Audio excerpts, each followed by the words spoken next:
Hi friends, this is Uma. இன்றைக்கி நம்ம discuss பண்ண போகிறது நேற்று நான் சொன்ன இரவோடும் பகலே மாறாதே அப்படிங்கிற திருப்புகளோட கண்டினியூட்டி தான். ஸோ வாங்க ஃப்ரெண்ட்ஸ், லேட் பண்ணாமல் டைரெக்டாக டாபிக்குள்ளே போயிடலாம்.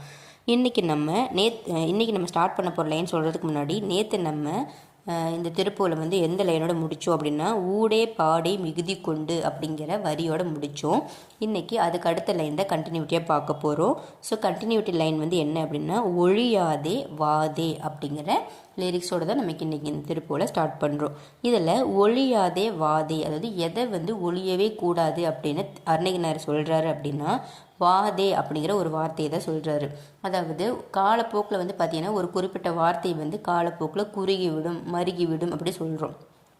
ஆனால் இந்த திருப்புகளில் இந்த வார்த்தை மட்டும் வந்து பார்த்திங்கன்னா வாதை அப்படிங்கிற வார்த்தையில் இருந்து இது வாதே அப்படின்னு சொல்லி நீண்டு இருக்கின்றது அப்படின்னு சொல்கிறாங்க. அதாவது வாதை